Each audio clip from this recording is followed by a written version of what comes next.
Welcome to Math with Professor V. Here is your latest integral of the day. We have an indefinite integral of the square root of x squared plus 2x plus 2 over x squared plus 2x plus 1 dx. If you want to pause the video, give it a try on your own first, you need to factor and then trig sub. And then from there you have some options. Okay, so what I'm noticing is the denominator is already a perfect square trinomial, so I can factor that. And then the numerator, pretty easily, I can complete the square and set myself up to be in a good place to do trig sub. So the denominator factors into x plus 1 quantity squared. And then if you'll notice, the numerator is x squared plus 2x plus 2, which I could write as x squared plus 2x plus 1 plus 1.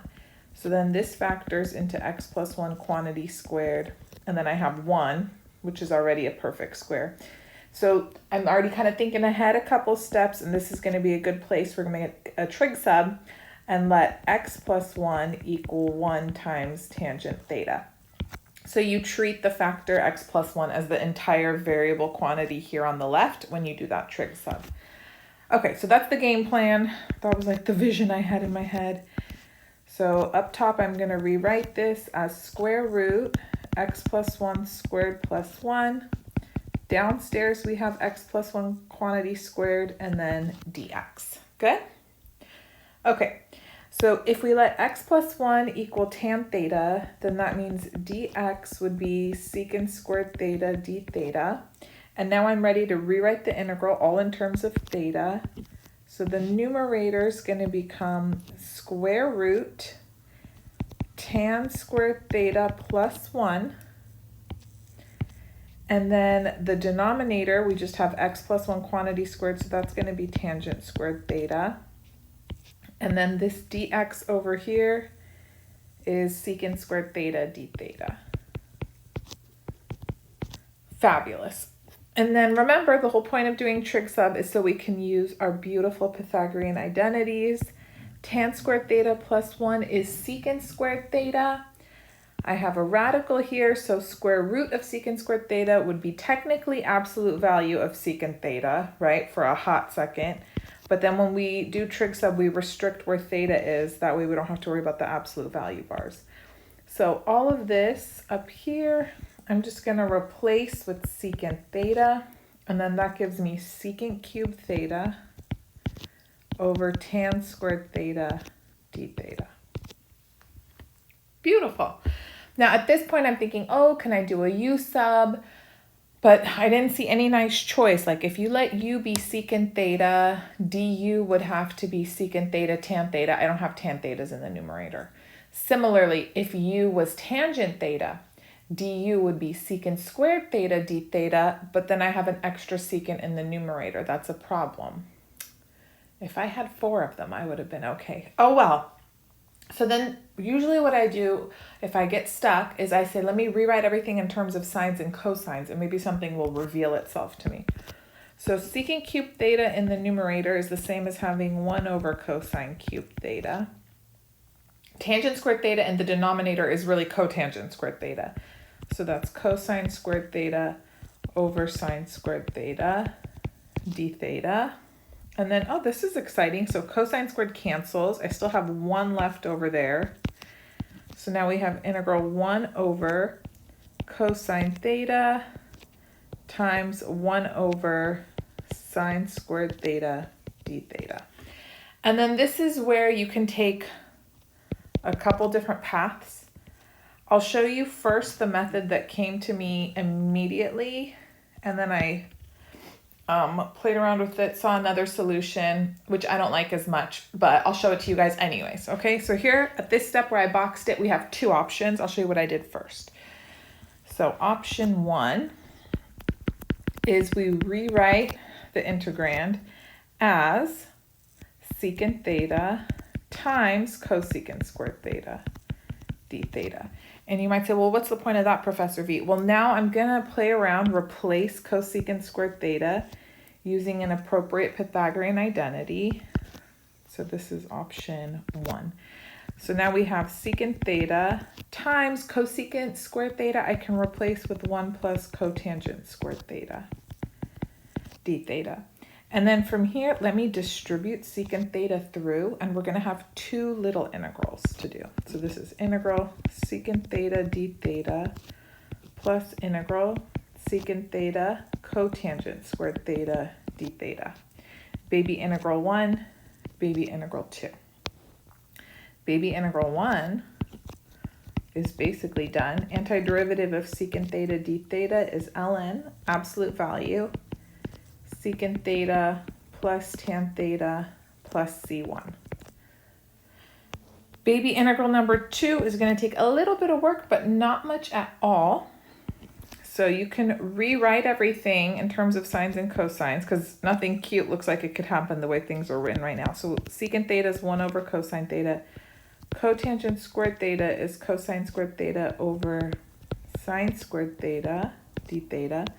And you see how I can cancel out this cosine now. Beautiful. So we have cosine theta over sine squared theta d theta. At this point, you have a couple options. One option, which I'm not going to do, is you could let u equal sine theta, and then du would be cosine theta d theta. And then pretty straightforward how to go from there. Let me show you something else that you can do when you get pretty slick with your trig functions. Cosine over sine squared, I could write it as cosine theta over sine theta. And then I still have one more sine theta in the denominator, right? And then cosine theta over sine theta is cotangent theta. 1 over sine theta is cosecant theta. Oh, and we know the antiderivative of cotangent theta, cosecant theta, don't we? It's negative cosecant theta plus C2. Ooh, so then we can put everything together. And so we have, from the first integral and this one, right? We have now all together, where did it go? Yes, natural log, absolute value, secant theta plus tan theta minus cosecant theta plus c, where c equals c1 plus c2. And then remember, we have to go back to the original variable of the problem, which was x. So in order to do that, remember the trig sub that we made. We let x plus 1 equal tangent theta. Think of that as x plus 1 over 1. So now when we draw a triangle, label it accordingly. Here's theta.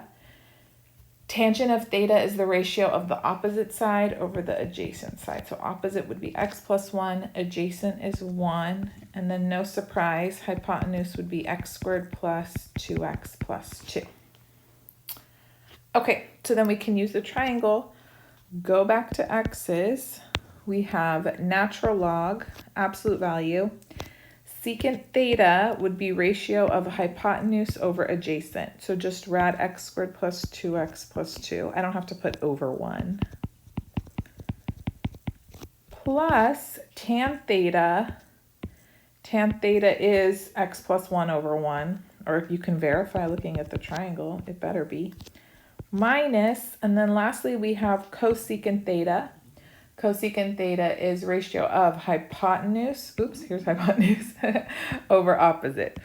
So then we have square root x squared plus 2x plus 2 over x plus 1 plus c. And there's our final answer. Very good. Now, I promised you earlier that you had another option if you didn't want to play around with the trig functions. So let's go back to that point partway through the problem, after you've already done the trig sub. Here's option 2, which is not as clean. I'm going to tell you right now what I just did I think is better, but let's look at what tools we have because it's so beautiful. 1 over cosine theta right here. 1 over sine squared theta d theta. Okay, so at this point, you might say, oh, I wouldn't have thought to play around with the trig functions the way you did, and that's perfectly fine. Another thing is you could try to do a u sub, but the problem with u sub right now is we don't have no trig functions in the numerator to be du.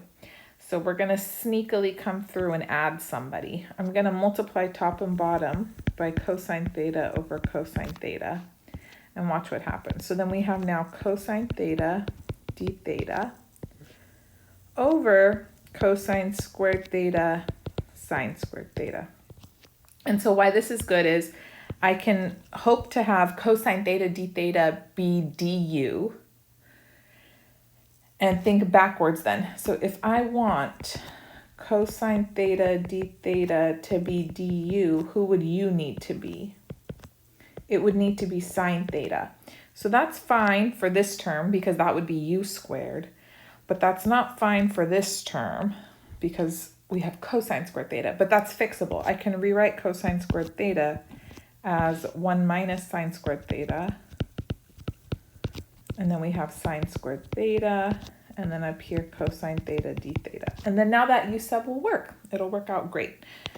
So remember, the numerator becomes du, and then now I'll have 1 minus u squared and u squared. Oh my, why so crooked? You know, I don't know if you know this, I'm left-handed, so I write a little on a slant, but I'll straighten it up. Okay, here we go. From this point, we can proceed, do partial fractions, find the partial fraction decomposition for the integrand, and then that'll finish up the problem. But maybe you can see it's gonna take some work here. So partial fraction time.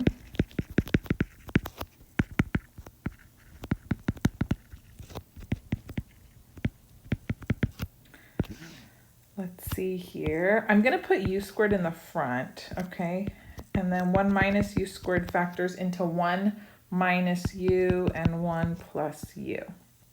So u squared is a repeated linear factor. So I'm going to have a over u plus b over u squared plus c over 1 minus u plus d over 1 plus u. And then now let's multiply everybody by the LCD, which is u squared 1 minus u, 1 plus u. Okay, so 1 equals a times u times 1 minus u, 1 plus u, plus b times 1 minus u, 1 plus u, plus cu squared times 1 plus u, plus du squared times 1 minus u. Whew. Okay, now let's start solving for a, b, c, d. We're going to substitute in different values of u. That will make everything cancel out. So first, let's let u equal 0. Then I'm going to have 1 equals, you see how all of this is going to be 0 because I have a u here? This will not be 0. This will just be b times 1. And then this whole term will be 0, this whole term will be 0. So boom, I already know b equals 1. Okay, let's repeat. Let u equal 1. Then I have 1 equals, this is 0 if u is 1. This is 0 if u is 1. This is not. I'd have 1 times 2 times c, so 2c. And then the last term's 0 also, right? Okay, hooray. So c is 1/2. Next, let's let u equal -1. So 1 equals, this will be 0, this will be 0, this will be 0, d times 1 times 1 minus -1 is 2. So then that's going to be 2d. So d is 1/2. Perfect. So I need a. And the only problem is there's nothing else that I can plug in that's going to make everything 0. But it's fine. You can just pick any constant to substitute in for u because I already know b, c, and d. So the only unknown is a. So pick something nice. I just did u equals 2. I don't know if that was the nicest choice out there, but I did it. So 1 equals, if u is 2, that's going to be 1 minus 2, that's -1, times 3. So this is -3 times 2, -6a. Plus, and then I already know b is 1/2, don't I? And then 1 minus 2, that's -1. 1 plus 2 is 3. So this is just going to give me 1 times -1, -1 times 3, so -3. Okay. Plus, C I know is 1/2, times 4 is 2, times 3 gives me 6, plus, again, let's see, D is 1/2, times 4 is 2, this is all 2, 1 minus 2 is -1, so this is -2. Okay, hopefully all is well. So what is this? 1 equals -6a. This is -5 plus 6, so plus 1. So 0 equals -6a. So after all that, a is just 0. Don't be sad, it's going to work out great, okay? So now let's rewrite our integral using the partial fraction decomposition. A is 0, so nothing over u. B is 1, so I have 1 over u squared, plus C is 1/2 over 1 minus u, plus D is also 1/2 over 1 plus u du. And then we should be able to integrate term by term. If you need to rewrite this, this is u to the -2nd. So if you add 1, divide by the new exponent, antiderivative is going to be -1 over u. Antiderivative here, just bring that 1/2 in the front. You'll have ln absolute value 1 minus u, and because of the minus sign, the antiderivative will also have a negative in the front. So minus 1/2 natural log absolute value 1 minus u, plus 1/2 natural log absolute value 1 plus u plus c. Whew, okay, now before we go back, let's kind of clean up a little bit. So I remember u was sine theta, so this is -1 over sine theta, and then I'm going to write plus 1/2 natural log, and we have 1 plus sine theta. Let me factor the 1/2 out, minus natural log absolute value 1 minus sine theta. Okay. And then, yep, I'm totally going to combine these two natural logs. I want this answer to match the first one, and I only had one natural log in the other one. So watch what I'm going to do. Already, this is negative cosecant theta. I remember that from before. Plus 1/2 natural log absolute value 1 plus sine theta over 1 minus sine theta. And I'm thinking back, my other answer did not have a 1/2 in front of the ln. So I'm thinking I'm going to need to move that using log properties. So what I want to do first, let's multiply top and bottom by conjugate of the denominator. So I'm going to multiply by 1 plus sine theta, top and bottom.